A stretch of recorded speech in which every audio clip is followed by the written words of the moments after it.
কথা কম বলা কি কোনো মানুষের অপরাধ বা দোষ হতে পারে? এই সময়ে আমাদের প্রধানমন্ত্রী জনাব তারেক রহমানকে নিয়ে রাজনীতির বিরোধী পক্ষরা যে অভিযোগ তুলেছেন যে উনি কেন কথা বলেন না, এটি ওনার খুব বড় অপরাধ হয়ে যাচ্ছে, বড় দোষ হয়ে যাচ্ছে, বড় সমস্যা হয়ে যাচ্ছে দেশ চালানোতে। আসলে কি তাই হচ্ছে, নাকি উল্টোটা হচ্ছে? দেশ সুন্দর চলছে বলে বা দেশ সুন্দর চালানোর পরিকল্পনা করা হচ্ছে বলে, চেষ্টা করা হচ্ছে বলে যারা দেশকে সুন্দর দেখতে চায় না, যারা দেশকে অস্থির রাখতে চায়, যারা দেশের মানুষকে অস্থির রাখতে চায় সবসময়, তারা এই ধরনের উদ্ভট কথা বলে জটিলতা তৈরি করার চেষ্টা করছে। এটা একটি প্রচলিত কথা আছে, দুটি কান দেয়া হয়েছে শোনার জন্য আর একটি মুখ দেয়া হয়েছে বলার জন্য। আল্লাহ মানুষকে এইভাবে সৃষ্টি করেছেন, বেশি শুনবে দুই কান দিয়ে, আর কম বলবে। বেশি শোনা মানে বেশি জ্ঞান অর্জন করা, অন্যের কথা শোনা, অন্যের কথা থেকে জ্ঞান অর্জন করা, ধৈর্য ধারণ করে সেই জ্ঞানকে প্রয়োগ করা। আর একটি মুখ দেয়া হয়েছে মূলত হচ্ছে অল্প কথা বলে অল্পতে কাজ শেষ করা। একজন মানুষ শুধু কথা বলতে পারলে, হ্যাঁ, কথা বলতে পারাটা, গুছিয়ে কথা বলতে পারা, সুন্দর কথা বলতে পারা, শব্দ প্রয়োগে খুব মার্জিত ভাবে কথা বলা, এটি একটা ভালো গুণ হতে পারে। কিন্তু অনর্গল কথাই বলতে হবে, সব বিষয়ে কথা বলতে হবে, যে কোনো বিষয়ে কথা বলতে হবে, এটি কোনো গুণের বিষয় না। আমার যে বিষয়ে কোনো জ্ঞান নেই, অথবা যে বিষয়ে আমি আসলে কোনো কিছু বলতে চাচ্ছি না, আমি চাচ্ছি জিনিসটা আমার মতো করে করার জন্য, আমি করতে চাচ্ছি, আমি বলতে চাচ্ছি না, তাহলে জোর করে কেন আমাকে সেখানে কথা বলতে হবে? যাক, সবচেয়েতে আনন্দের বিষয় হচ্ছে এবং সবচেয়ে আশ্চর্যের বিষয় হচ্ছে, যাকে নিয়ে এত সমালোচনা করা হচ্ছে সেই মানুষটি এটাকে নির্দ্বিধায় উড়িয়ে দিচ্ছেন। উনি এটা নিয়ে কোনো মাথায় ঘামাচ্ছেন না, কোথায় কথা বলতে হবে, কখন কথা বলতে হবে সেটি উনি নিশ্চিত করে বলছেন। ত্রয়োদশ জাতীয় সংসদের প্রথম অধিবেশনটি 30 তারিখে শেষ হয়েছে, এপ্রিলের 30 তারিখে শেষ হয়েছে। শেষ দিন এটি সংসদের রেওয়াজ অনুযায়ী সংসদ নেতা প্রধানমন্ত্রী সেখানে তার ভাষণ রাখেন। উনি প্রায় 50 মিনিটের উপরেই সময় ধরে উনি ভাষণ দিয়েছেন, কথা বলেছেন, যুক্তি উপস্থাপন করেছেন, এবং সবচেয়ে আশ্চর্যের বিষয় হচ্ছে উনি এত ছোট ছোট করে বিভিন্ন পয়েন্টগুলোকে সামনে এনেছেন, এবং এখানে উনি বিরোধী দলকেও খুব গুরুত্বের সাথে আমলে নিয়েছেন।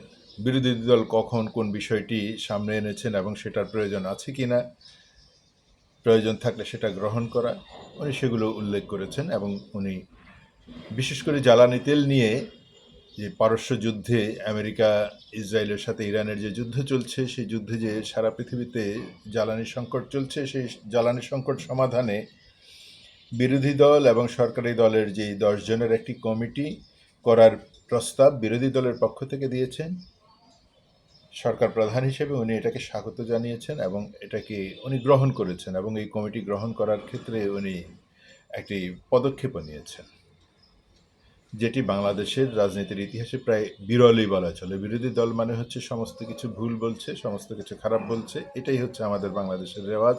আর সরকারি দল মানে হচ্ছে সরকার একেবারে পুত পবিত্র, সরকারের কোনো সমস্যা নেই, সরকারের কোনো ভুলও নেই। কিন্তু না, এই প্রধানমন্ত্রী সেই ভুলটিকে দূরে সরিয়ে দিয়ে উনি বিরোধী দলের এই প্রস্তাবটিকে একেবারে সাদরে গ্রহণ করেছেন। তার সাথে সাথে উনি যে চেয়ারটিতে বসেন, অর্থাৎ এটিকে ক্ষমতার প্রতীক হিসেবে বলা হয়, সেই চেয়ারটিকে উনি উল্লেখ করেছেন এটি একটি যন্ত্রণার চেয়ার, এটি কোনো উপভোগ্য চেয়ার নয়, আরামদায়ক চেয়ার নয়, এটা কোনো বিনোদনের জায়গা নয়, এটা কোনো আনন্দ ফুর্তির জায়গা নয়, এটি অত্যন্ত কষ্টের একটি জায়গা। এই চেয়ারে বসলে ওনাকে সবসময় তাড়িত করে, এটি একটি দায়িত্বের চেয়ার। এই চেয়ারে বসে উনি কখনো স্বস্তি পান না, ওনাকে চেষ্টা করে যেতে হয়, অনবরত চেষ্টা করে যেতে হয় সেই দায়িত্ব পালনের। খুব চমৎকার একটি কথা বলেছেন। সবাই এই চেয়ারে বসার জন্য যে অস্থির হয়ে থাকেন, উনি দেখিয়েছেন যে চেয়ারের দায়িত্বটা আসলে কতটা কঠিন। সব মিলিয়ে সংসদের যেই প্রাণবন্ত অবস্থা সেটি ভালোই ছিল, যদিও একটু জানি না এটাতে কে কীভাবে গ্রহণ করবেন। বিরোধী দল আসলে ম্রিয়মাণই ছিল। এই প্রথম অধিবেশনে বিরোধী দল তাদের যে বক্তব্য উপস্থাপনা, অবশ্যই এখানে দীর্ঘদিন সংসদীয় চর্চা না হওয়ার কারণে এখানের যে কর্মকৌশলগুলো তাদের অনেকেরই অনভ্যস্ততার কারণে হয়তোবা প্রথম অধিবেশনে কিছুটা ম্রিয়মাণ ছিল বলা চলে, বা সংসদীয় রীতি রেওয়াজগুলো এখনও তারা রপ্ত করতে না পারার কারণে এই ম্রিয়মাণ অবস্থা। আর বেশ কিছু জায়গাতে তারা কখনোই আসলে উজ্জ্বল হতে পারবে না, সেটি হচ্ছে গণতন্ত্র প্রসঙ্গে, সেটি হচ্ছে মুক্তিযুদ্ধ প্রসঙ্গে, আমাদের স্বাধীনতা প্রসঙ্গে, অর্থাৎ বাংলাদেশ প্রসঙ্গে তাদের উজ্জ্বলতা আসলে খুব বেশি হওয়ার সম্ভাবনাও সামনের দিকে খুব একটা নেই। যাই হোক, তারপরেও শেষ দিকে এসে বিরোধী দলীয় নেতাও অত্যন্ত সুন্দর বক্তব্য রেখেছেন, মার্জিত বক্তব্য রেখেছেন। বিশেষ করে প্রধানমন্ত্রী এবং তার পরিবারকে নিয়ে যে অশ্লীল প্রচারণা চালানো হচ্ছে সেটার বিচার চেয়ে উনি সরকারকে কঠোর হতে বলেছেন। এটি অত্যন্ত চমৎকার একটি সিদ্ধান্ত বলা যেতে পারে। বিরোধী দলের পক্ষ থেকে চমৎকার এই বক্তব্যটিকে অবশ্যই সাধুবাদ জানাতে হবে। তার সাথে সাথে যে মানুষটির কথা না বলার কারণে অপরাধ হয়ে যাচ্ছিল, তার আরও কিছু চমৎকার কথা আমরা শুনেছি।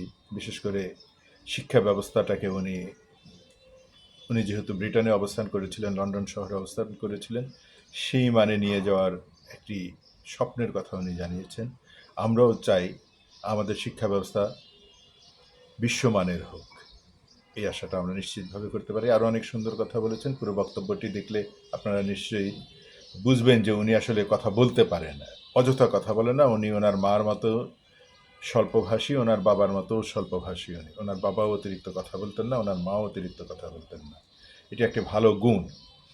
আর দ্বিতীয় যে অংশটি সেটি হচ্ছে যে পহেলা মের যে শ্রমিক দিবস উপলক্ষে বিএনপির পক্ষ থেকে যেই জনসভাটি করা হয়েছে সেইখানে উনি যেই দারুণ বক্তব্য রেখেছেন, অসাধারণ বক্তব্য রেখেছেন। নিজেকে শ্রমিকের খাতায় নাম লিখিয়েছেন এবং তার মন্ত্রী পরিষদের সবাইকে বলেছেন ওনারা সবাই শ্রমিক। আপনারা যেমন শিল্প উৎপাদনে ভূমিকা রাখছেন, বাণিজ্যিক ভূমিকা রাখছেন, আমাদেরও ঠিক তেমনি দেশকে গঠন করার ক্ষেত্রে আমরাও শ্রমিক। মানে ঠিক এইভাবে বলেছেন, আমরাও শ্রমিক এবং আমার মন্ত্রী পরিষদের সবাই শ্রমিক। সত্যি এই কথাটি শুনে ভীষণ ভালো লেগেছে। একজন প্রধানমন্ত্রীর অহংকার নিয়ে, অহমিকা নিয়ে কথা বলেননি, নিজেকে দূরে সরিয়ে রাখেননি, সাধারণের কাতারেই রেখেছেন, জনগণের কাতারেই রেখেছেন। এটি একটি খুব ভালো দিক।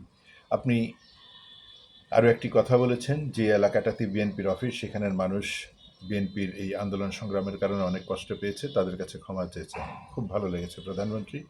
শুভেচ্ছা আপনাকে। আমরা চাই আপনার স্বপ্নগুলো আমরা সকলে মিলে বাস্তবায়ন করব। এগিয়ে যাবে দেশ, এগিয়ে যাবে দেশের অর্থনীতি।